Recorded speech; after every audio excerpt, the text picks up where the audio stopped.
All right, yo, what's good, guys? Today's video, I'm going to go over why your fitness program isn't working and how exactly you can fix it. I'm going to have the problems as well as direct solutions in this video. So, if you're struggling to hit your fitness goals and you're not sure why, this is going to be a video for you. So, let's get right into it. All right, first things first, training. So, not tracking progress. This is a big one I see a lot of people do. They'll go into the gym, do the exact same thing pretty much every single time, not progressing the weight at all. I mean, I'm going to get into all this, but how do you know, like, if you're actually going to be making progress if you're not tracking it? At least make a mental note in your head, like how much weight and how many reps you did on a specific exercise.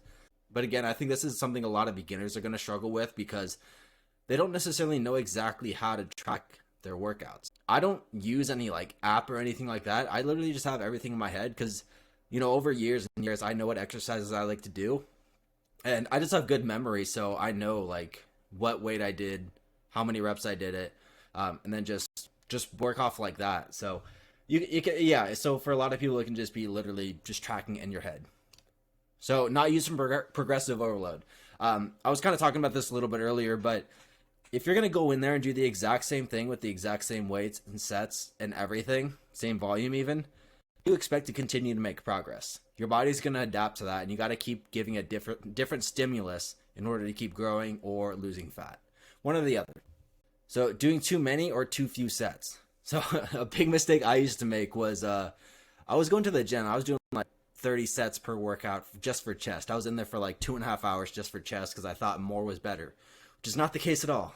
And then I had an issue on the exact opposite side of the spectrum where I was in and out of the gym and like, I would say like, yeah, I was having the same issue on the opposite side of the spectrum where I would do like 2 sets for chest. I was doing like a Mike Menser style of workout. You do like 1 to 2 sets a week or something, but super intense. And I thought that was going to get me jacked, but it's not the case. People love doing these new things because Mike Menser, style workouts because they think that they can get away with lifting less. So but in their mind, they think they're working super hard because they push the sets to their absolute limit, but they think 1 to 2 sets is all you need. It's not. I wish it was, man, but it's just not that simple. Inadequate intensity. So, dude, how many times do you see it or I see it so many times where people will be at the gym. Again, I'm not going to knock them or anything like that because in the gym, that's better than 99% of people, but they're in the gym and they're just like, I like, they just don't push anywhere close to failure. They do like RPE of like 7 or 8 or something where they just have so many more reps in the tank. But just because they hit some like magic number, like 10 or something, then they stop. And that's not really going to stimulate muscle growth at all, really. So inadequate intensity, a big one. I used to struggle with this actually a lot too. Like I don't know, like just because I didn't know better. Like I just thought, get 10 to 12 reps with a weight. Then you're good. But it's just not the case because you actually have to push yourself. All right, poor structure. So I'm going to go over a little bit more what this actually means, but essentially you just, again, kind of just going in there and winging it with your workouts. Not really having any idea what you're doing, just going in there, doing what you feel like. Which for some people it might work as long as the intensity is there, but for a vast majority of people, having a poor structure is not going to get the job done. And then not being honest with yourself on how much you can actually push yourself. I mean, I could squat like 315 for like 12 or something. Yeah, it'd be pretty difficult to do that. And I'd feel like I'm pretty exhausted, but I know I can do way more than that. I know I can do like way more weight or even reps with 315 just because. But then again, it's like it still feels hard. So in my mind, you might think, or in your mind, you might think that that's enough for muscle growth to stimulate muscle growth. But just because it's hard, you'd actually be surprised that if you just add a little bit of weight, you could probably get the same reps in a lot of cases. So again, you just gotta be honest with yourself on how strong you actually are, because a lot of you out there are probably stronger than you think. I mean, I know I was. I know I was when I was starting out. All right, so the simple fixes to all of these problems. They're pretty much all just doing the inverse of these problems. So not tracking progress, track your progress. Not using progressive overload, use progressive overload.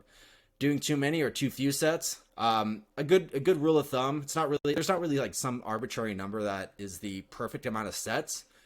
Just what I've found through my own experience is that 6 to 9 intense working sets per muscle group is kind of the sweet spot. Again, everyone's kind of different, but that's sort of like the sweet spot. So I see some people go up to like 12 to 14 intense working sets, or some people even do like 4 or 5. So it's just it's a little bit of a wide range, but 6 to 9 is kind of what I'd like to do. And again, then the sets do have to be intense. I mean, as you can see in the next point there, inadequate intensity, training to failure. That's the obvious fix there. So if you combine those two fixes, put them together, 6 to 9 working sets, training to failure, you just solve 2 problems at once. Poor structure. Start with the compound lifts, unless you're using isolation to pre-exhaust or something, which that's something I do for chest actually, and actually a little bit of legs as well.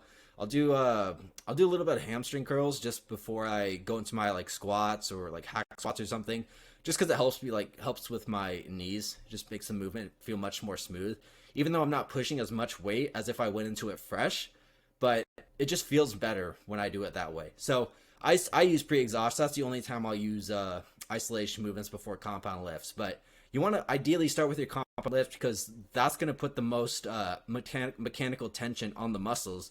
So that's when you want to start freshest, ideally. Again, unless you have like issues building a mind muscle connection, or have problems with injuries, or just like aching joints or something, then pre-exhaust is probably going to be a good choice for you. So not being honest with yourself regarding how much you can actually push yourself, that's actually another problem that's solved. Train to failure. So you're solving a lot of problems by just training to failure and doing enough working sets to failure.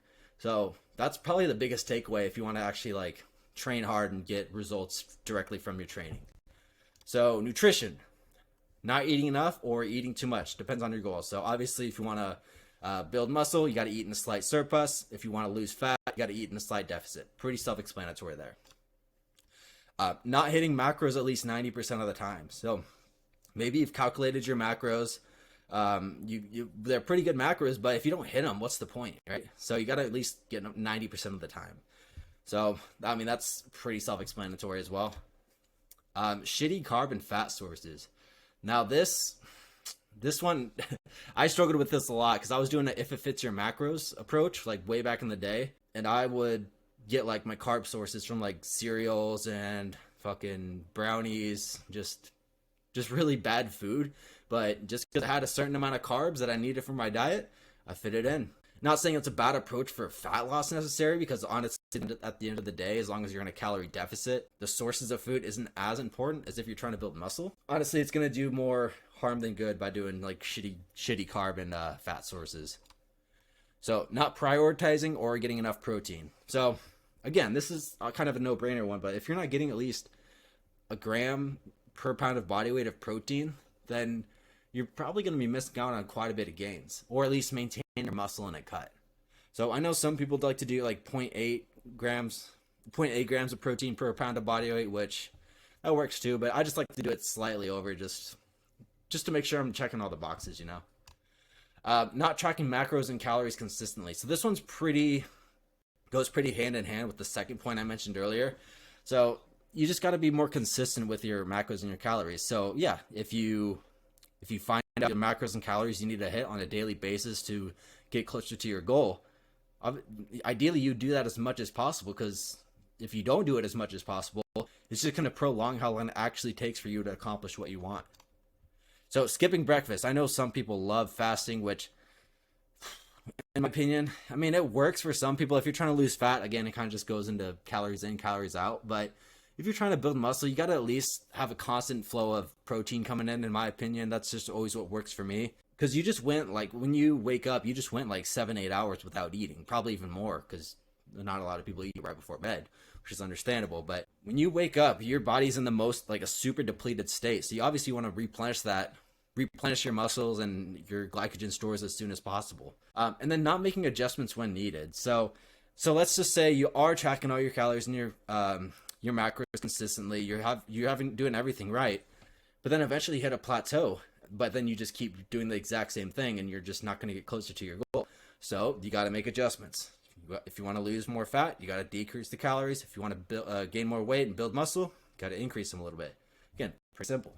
But again, a lot of these are like very simple things, but people just don't seem to actually apply the things that we all know we should be doing. But That's just society for you. All right, so the fixes for nutrition. Again, pretty much just the inverse of the other ones. So if you're not eating enough or not eating in accordance with your goals, track your calories. Not hitting macros at least 90% of the time, track your macros and calories, and keep the shit food out of the house. Pretty easy.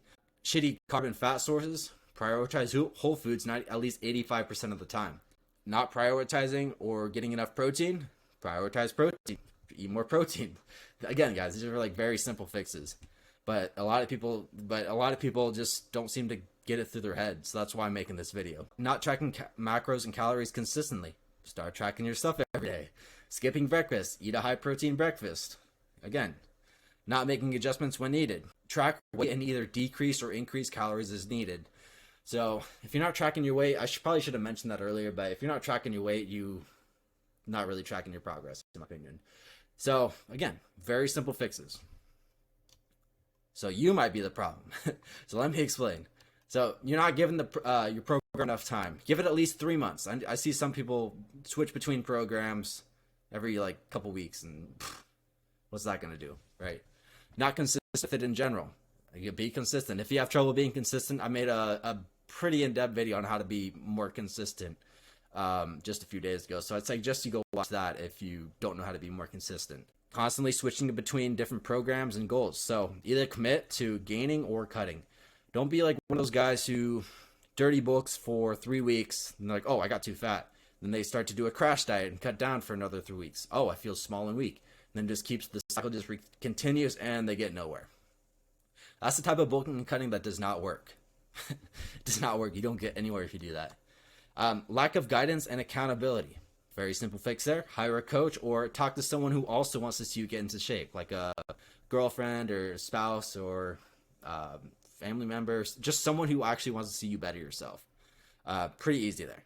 Partying too much. Well, I mean, I would say only like once a month. If you want to drink, obviously you could probably go out a little bit more, but not drink. Obviously, if you go out and not drink, it's not really going to be too much harm for you, unless, going to the next point, you're not sleeping enough. So sleep 7 to 8 hours per night, and then take like melatonin or 5-HTP or something like that to help you sleep if you need to.